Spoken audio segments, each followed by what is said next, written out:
Hi, I think I'll just jump in. I am Rachel.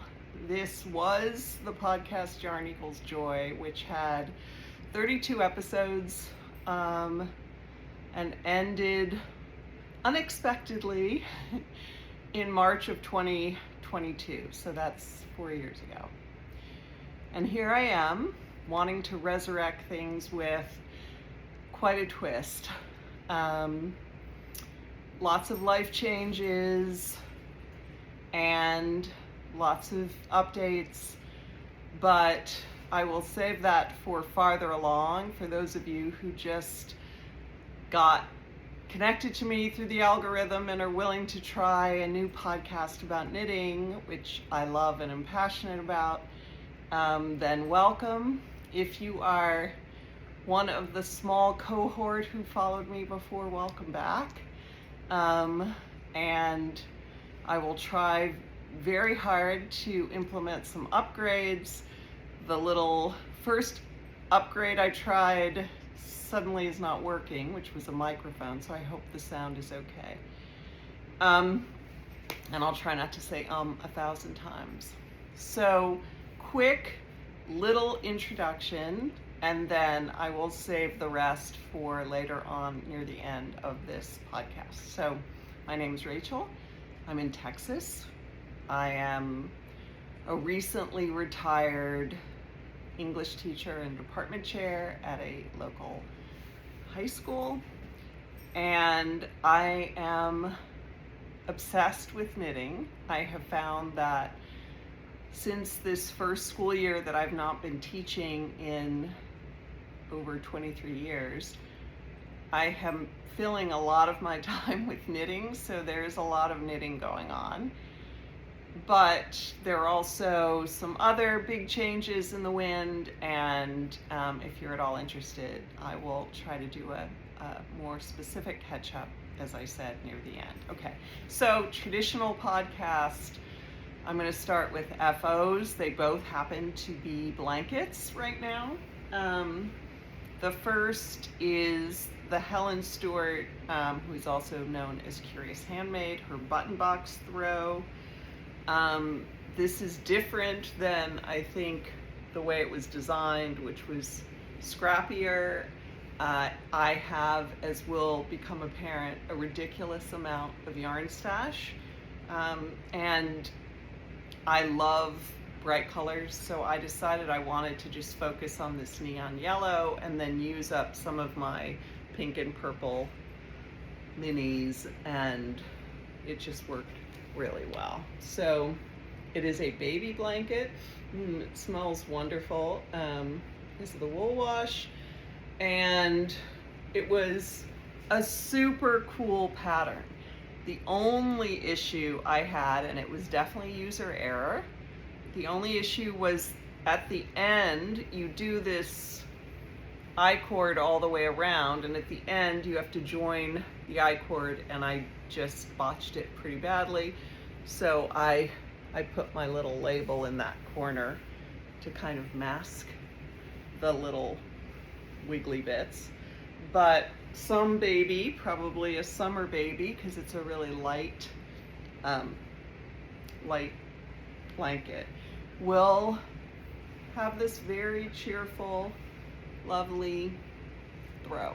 So I am excited to gift that, which I guess brings me to one of the things I meant to say and didn't, which is I am a huge gift knitter. It is probably the majority of what I do are things that I gift and give away. Partly because I think I am a process knitter, but I don't know if I mean that in the way that other people mean it. I really use knitting as a creative outlet and a form of sort of de-stressing and getting out of my head and some of the, things that I'm worrying about or thinking about or whatever. Knitting is really something that has become a tool that I can't imagine not having in my arsenal of ways of living.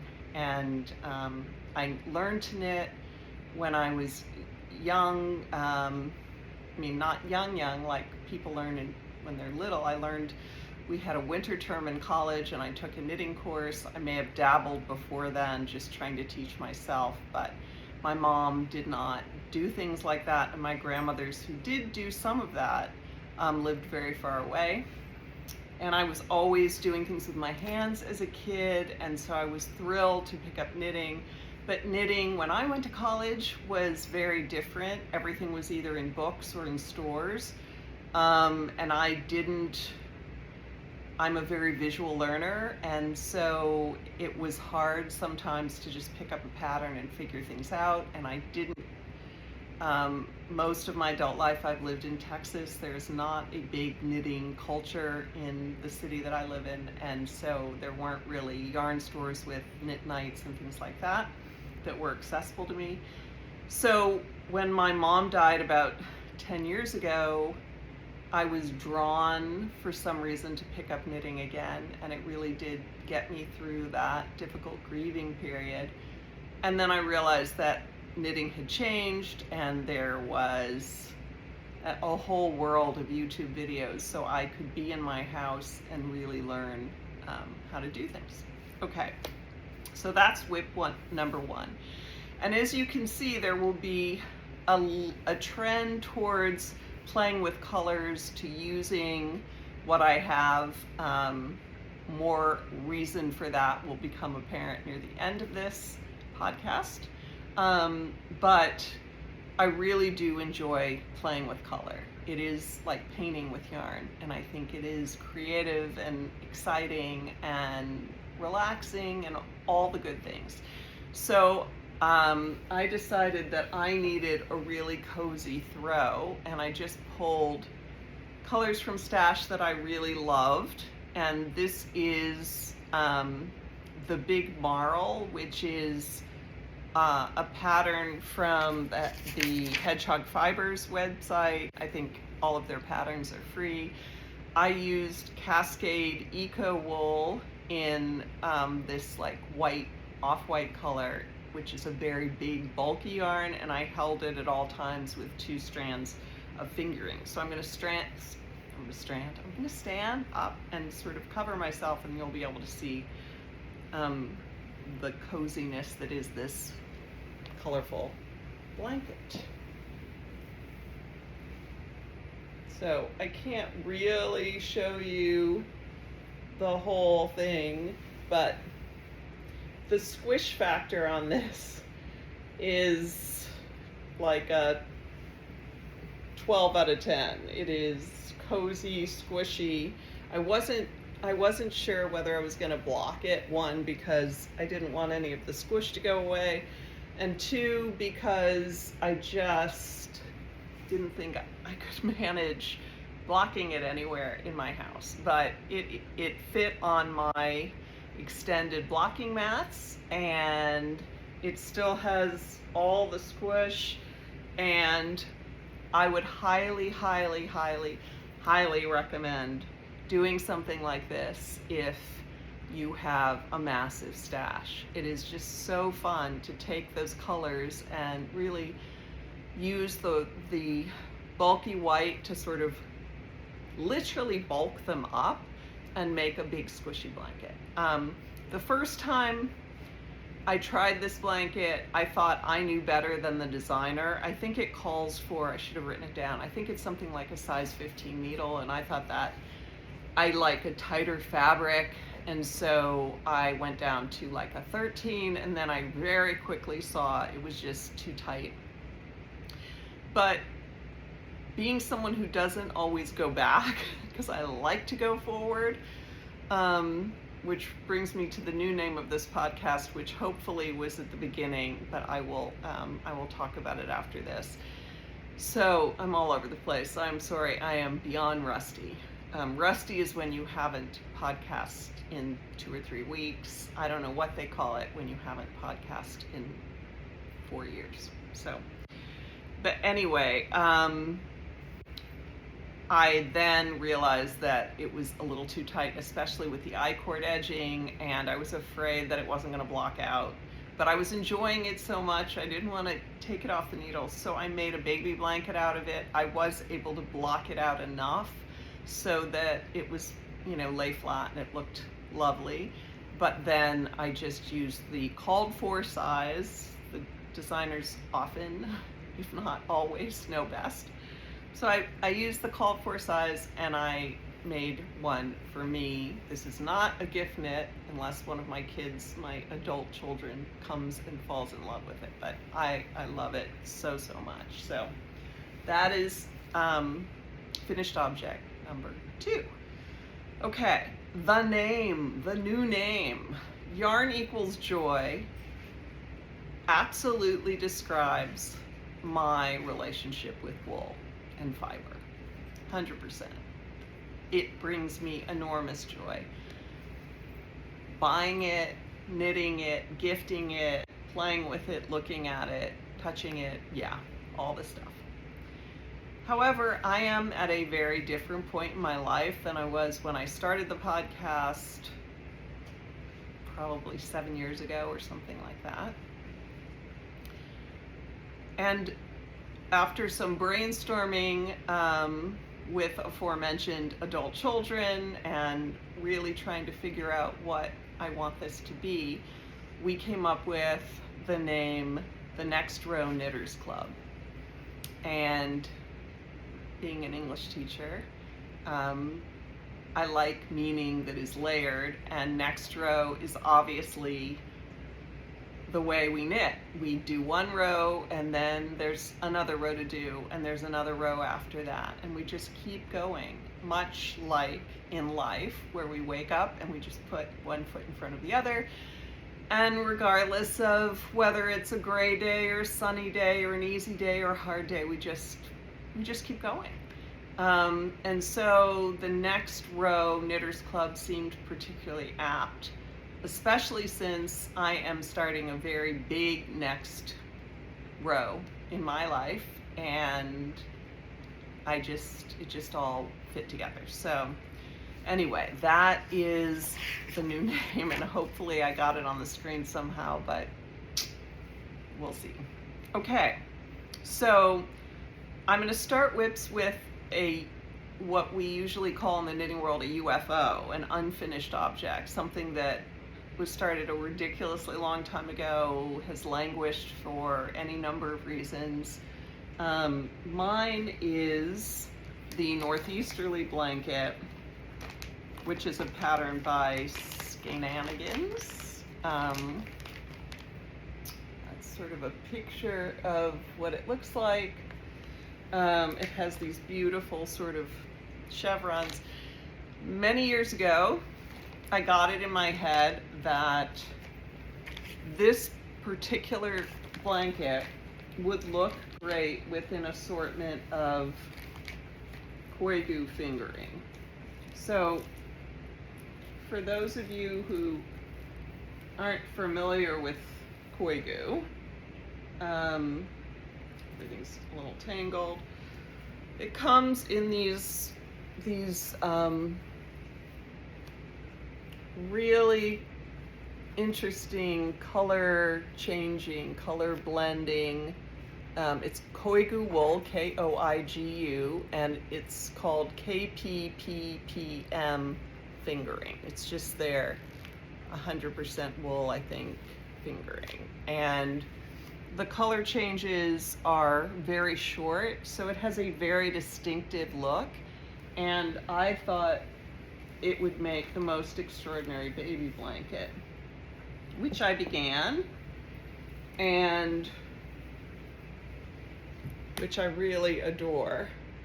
I adore it so much that I decided that this needed to be sort of an heirloom blanket in my family, that I couldn't gift this to one of my friends' grandchildren or one of my kids' friends' children, all of whom I'm happy to gift presents to, handmade presents to, but there was just something about this blanket that I thought, I want this to stay in our family. So But it kind of stalled because it is fingering, and yeah. So right now I have one, two, 3, 4, 5, 6, 7. I'm on the 8th panel, and I think I'm gonna do 9 or 10 panels. So I think that that's gonna be like the perfect baby blanket size. I do have a grandson. I had my first grandchild 2 years ago. He'll be turning 2 soon.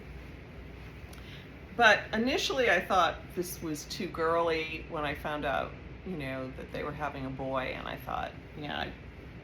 But now that I look at it, I'm not sure that even makes sense or matters. But we'll see. It is a work in progress. I recently picked it up again. For those of you who were lucky enough to get these signature needles when they were in business, I wish someone else would sort of take up the mission and make these really short, really pointy needles, because they are perfect for these kinds of skinny panel blankets. But anyway, lots of ends to weave in. That's the back. This is the front.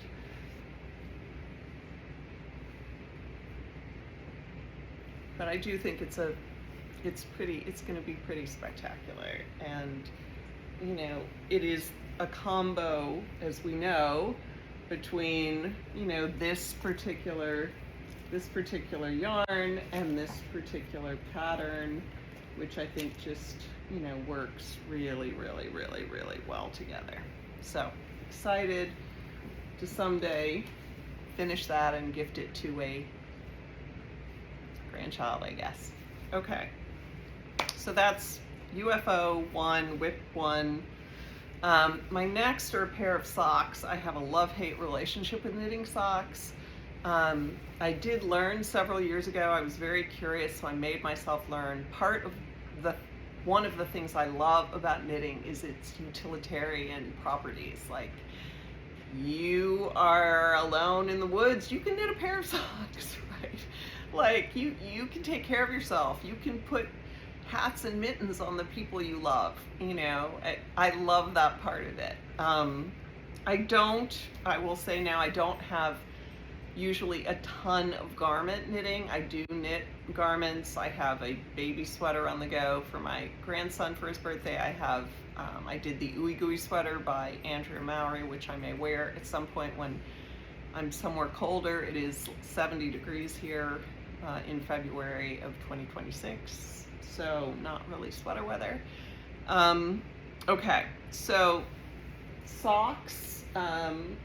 These are from an old, I think a relatively old Felici, Knit Picks Felici. It's called Rustic Cabin. That's the yarn. It's a really pretty blend of like light blue, rust, brown, and a gold. It's really, really pretty.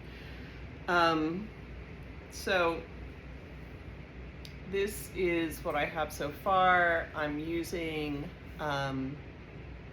Denise DeSantis's book about socks, which is fabulous. If you don't have it, go get it. She is the sock queen, one of several really amazing sock queens. And I'm using her Shadow Rappeal, which has kind of changed my feeling about sock knitting. I just didn't love the heel flap and gusset. I know a lot of people think it's the best fit, but for me, the picking up of the stitches, it just did not feel relaxing and fun. I may at some point go back to it, but for right now, I have found that my adult daughter is really into wearing knit socks, and I gifted her recently her first pair with the Shadow Rappeal, and she said it fit great. It was a little loose, but she liked it. So this is another pair for her, and this is just the first sock. I'm almost done. We both have kind of large feet, so hopefully that will be done soon, and then I can give those to her. Okay, my next pattern is a non-sock pattern by another sock queen, Summerly Designs, whose 2 sock books I'm sure I will show at some point here. Also fabulous, extraordinary creativity, extraordinary color play, which, you know, I absolutely love. But this was something called a stash dive scarf. Let me find where it is. And you will notice a pattern here. This is very much along the veins of the Big Marl, where that is not what her pattern called for. It's just basically a long tube scarf. I think, you know, most knitters either could figure it out or have figured it out. I can't remember if it's a paid for pattern, so I'm not going to show everything, but I had these set of Freya Hand Paints Minikins, and they are also color changing, which of course I love, and they're, sorry if there's dog hair, and they were in like a set of, I think 12 of these, and I've used, there's another one that hasn't been used. Let's see if I can hold those. So you can see that they are kind of longer changes. They're a gradient. I'm holding it with a strand of Barocco Vintage sock in this cream color. And very much like the Big Marl, I'm getting this really cool marled fabric. So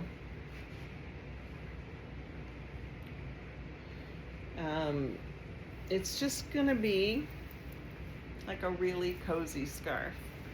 I would love this. It might be a gift, but I think I will keep this because honestly the 2 layers with the fingering held with the you know, with the vintage sock are, it's amazingly cozy. And anyone in a, like dog walking in a cold climate, this is just pretty perfect. Oh, look at that, static electricity.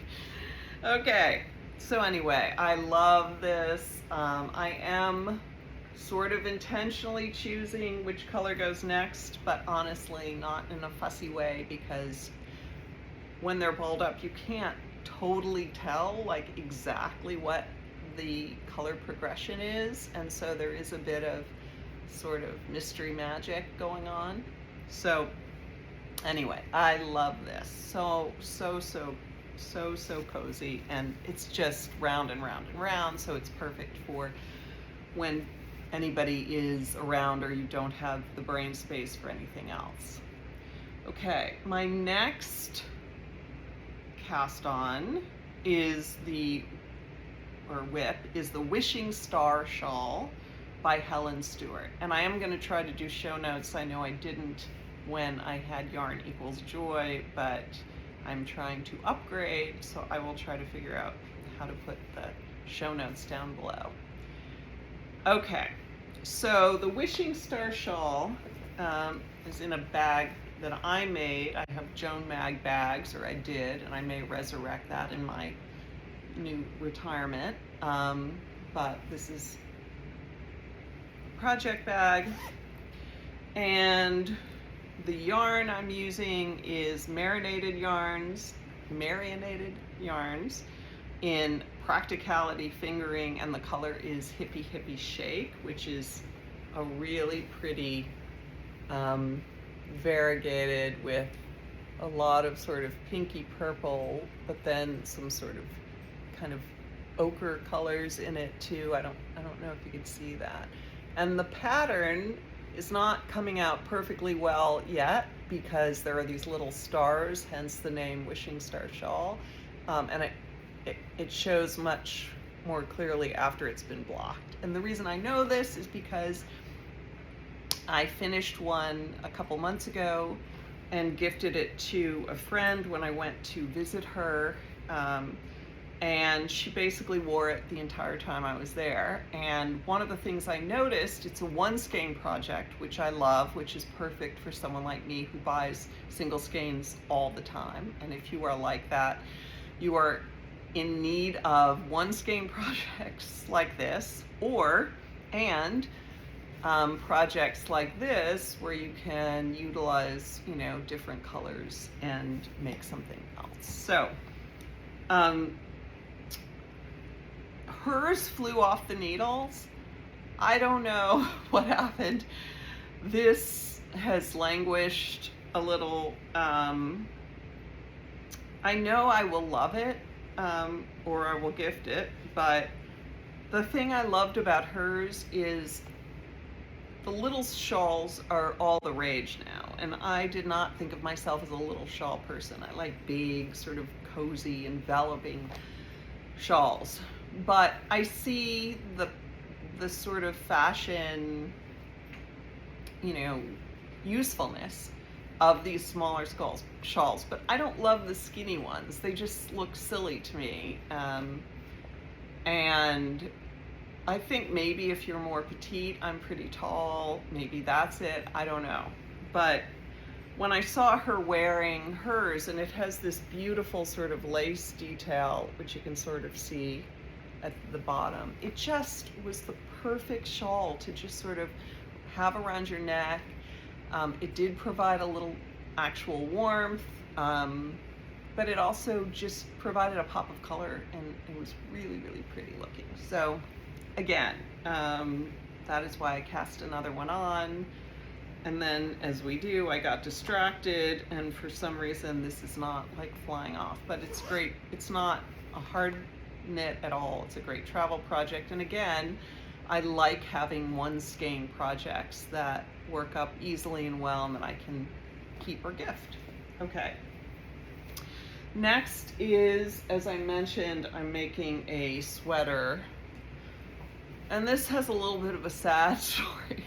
This is a birthday sweater for my grandson, and he's turning 2, but I'm making the 4 to 6 year, but I'm making it on smaller needles, so it's a bit of a Frankenstein project here. I don't know if it may be too narrow. I noticed that my son and daughter-in-law were dressing him in clothes that were quite big for him. They loved that oversized look, and the sweaters I made were pretty close to his size, and so I thought I would try this, but then I panicked that it was going to be ridiculous, and so I went down needle size also because I like a tighter fabric. But I don't know, I have to cast on for the sleeves. The other issue with this was I was going to do some of the dog doodle deck, and I'll show you at another point how I have my doodle cards organized in binders and all of that.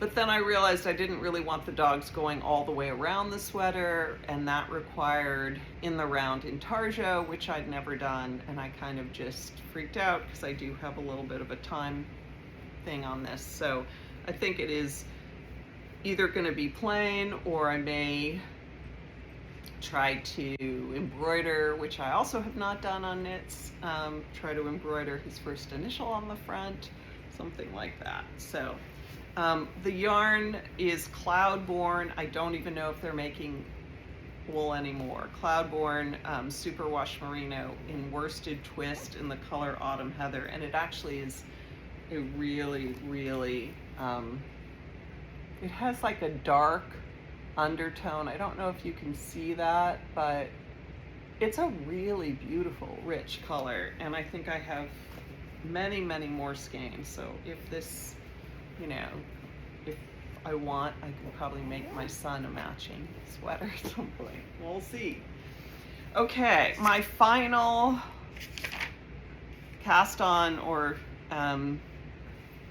work in progress for this week is another gift knit. And the pattern is by Catherine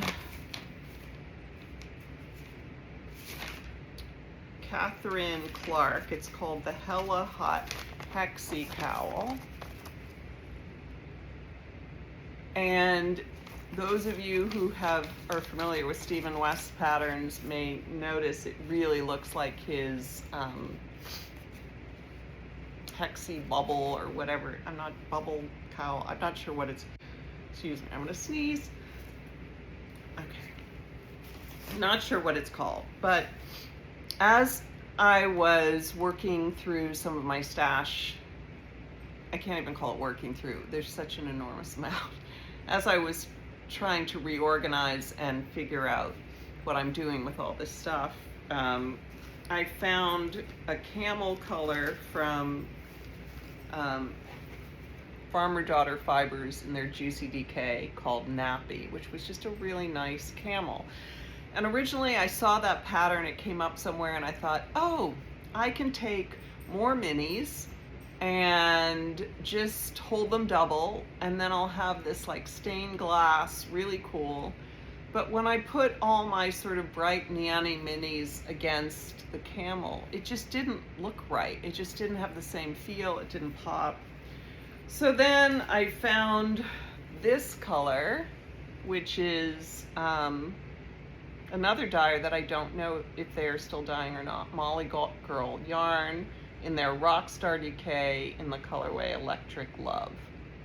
And it is really, really dark with these gorgeous little pops of purples and reds and oranges. And so I thought, my son who lives in a cold climate is ridiculously knit worthy and loves cowls. And I started this, and then I just could not put it down for some reason. This is the squishiest, memorizable, comfort knitting with a gorgeous sort of geometric architectural result. I just am in love with it.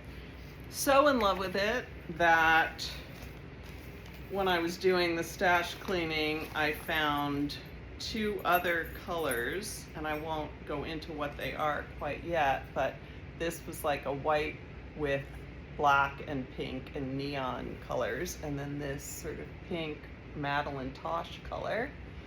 They may both be Madeline Tosh, I'm not sure. I don't have that written down because I haven't cast it on yet, but I think that will be the next one, because I just love seeing the colors sort of show up in these little hexagons, and I think I'm going to make it a little shorter than what she suggests, and then it will, it will block a little to get more of that hexagon shape.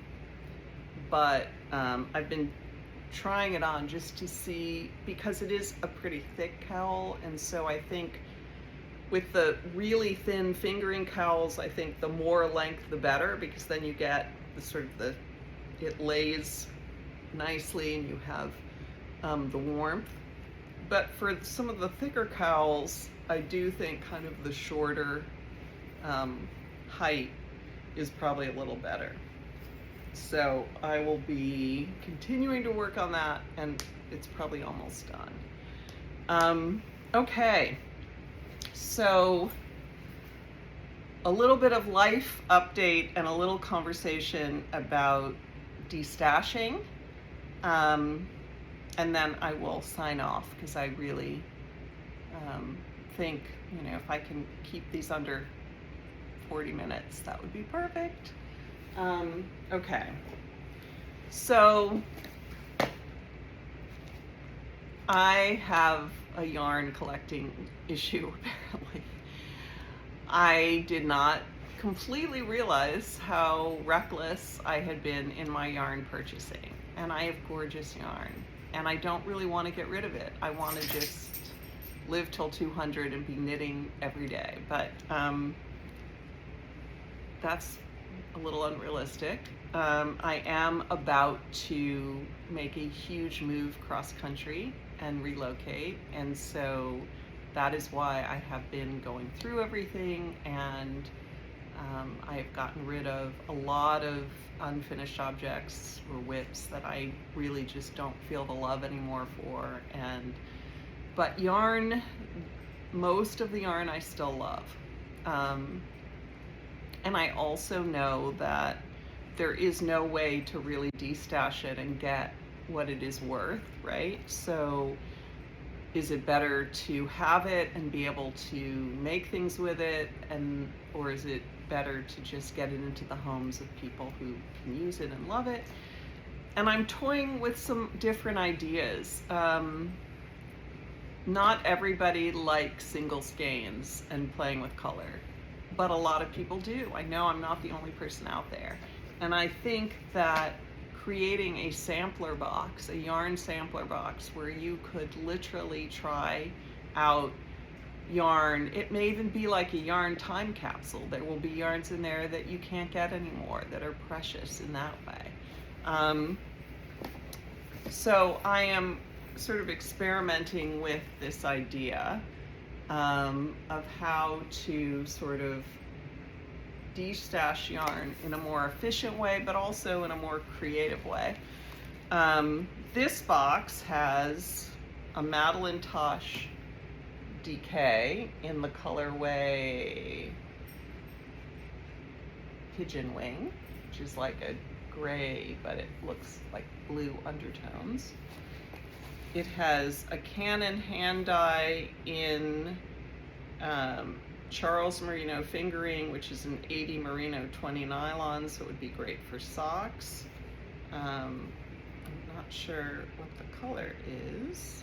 It says The Secret Garden, so maybe that's what the color is. Really, really pretty. This is also has a lot of gray. This is Tanis Fiber Arts. This is her 80-20 yarn, which is in the colorway Plum Pudding. You can see it has a lot of blue, but also some sort of pinks. This is a sock set from Dragon Horde yarn. It's in her fluffy sock base. It's 462 yards, 75-25,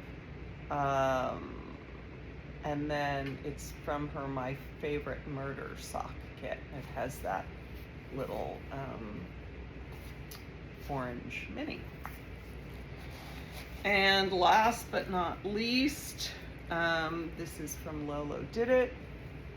It is Pretty Young Thing on her everyday sock, which is a 75-25, and there are 463 yards to that. That would be a really cute wishing star shawl.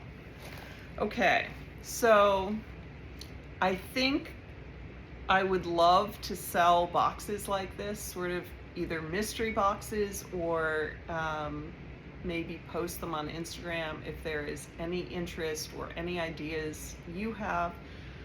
What would make this, you know, more fun or enjoyable or exciting for people, let me know. And then this particular box will be my first giveaway, and I will send it to anyone in the United States or Canada when I get up to 1,000 subscribers.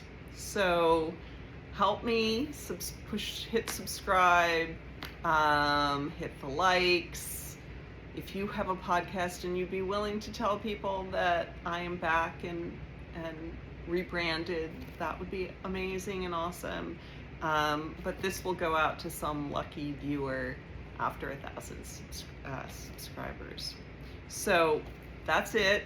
Just under 40 minutes, hopefully. Thank you so much. If you followed me before and you came back, wow, like, thank you, welcome. 4 years is a long time. I've changed, I'm sure you've changed.